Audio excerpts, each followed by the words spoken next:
Good afternoon. My name is Janice Sims, and I am a phenomenal woman. And I'm going to come to you today and talk to you a little bit about myself, off the beaten path, where the beginning and the now meet. And now I have to say that that's kind of a peculiar thing to say, because living off the beaten path might mean I was a wayward child, but not so. God has ordered and he continues to order my steps. And so when I say I walk by faith and not by sight, I am always going to be off the beaten path, because that's the path that God has me walking on. Never in my wildest imagination would I have thought that I would be in the situation I'm in now, and that is the role of a fitness professional, a fashion signature model, and a talent extra doing background in film. All of those things have fallen into my lap. But go back 40 years, those were the very things that I was doing.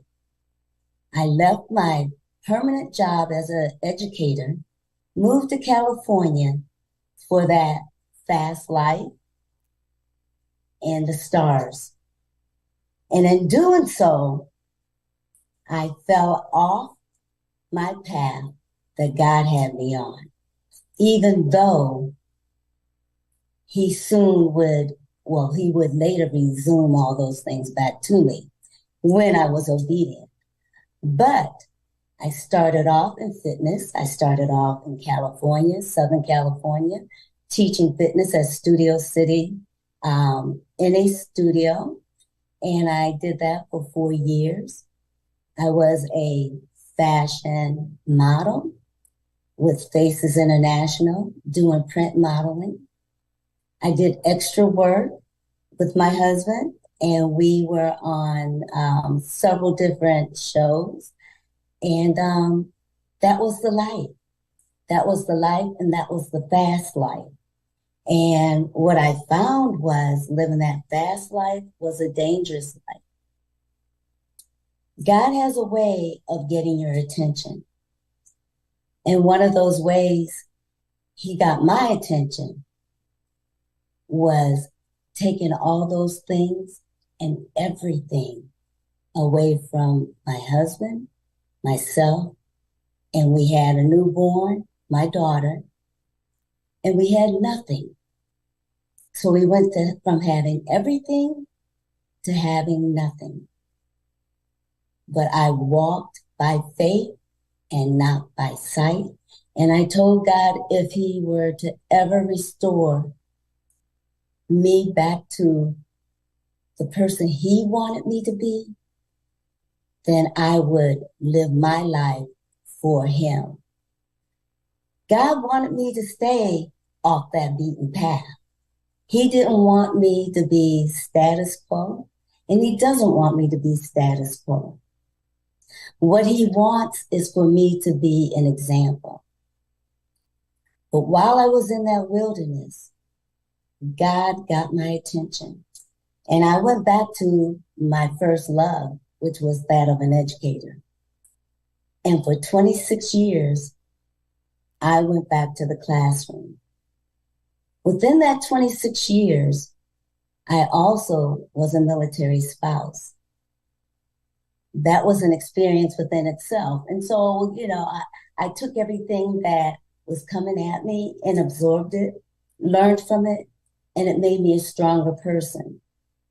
I learned to not engage with people that meant me no good.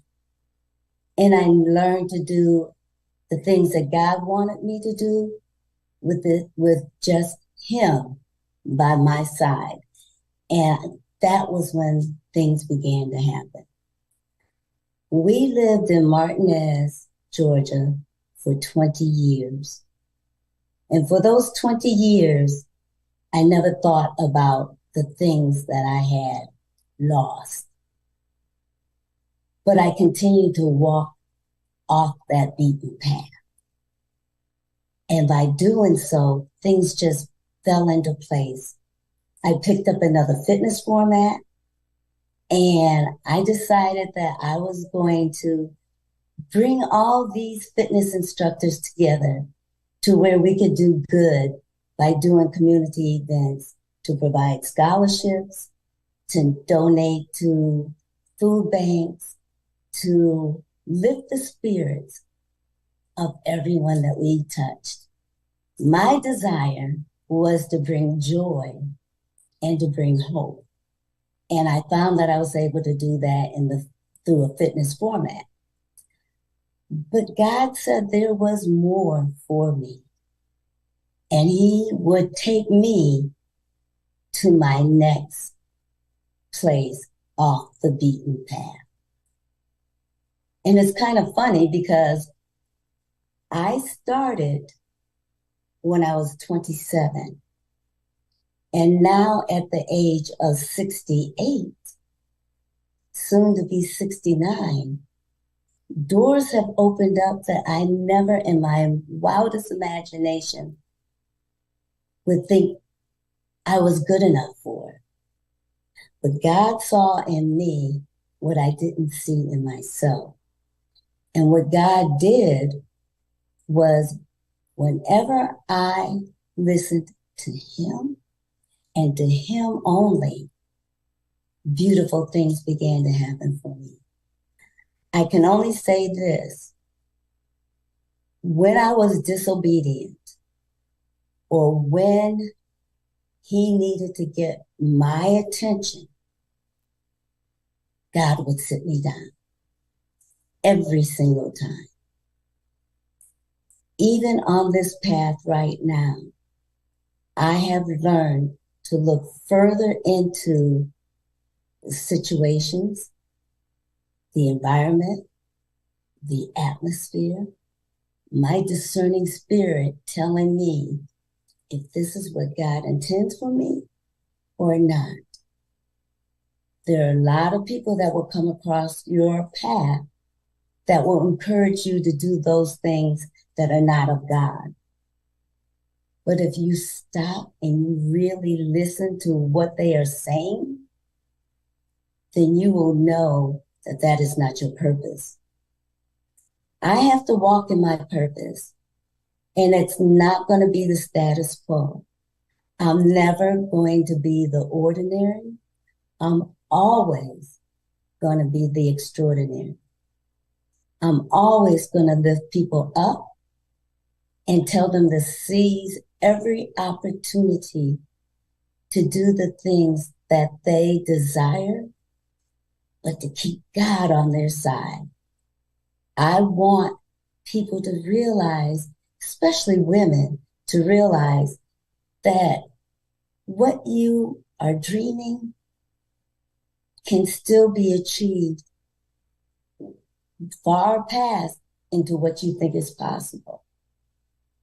I'm a witness, I'm a testimony, and I just know that what God has for me is for me. And I'm going to end with this saying right here. In order to do what is right for me, I can do all great things through Christ that strengthens me. He is amazing.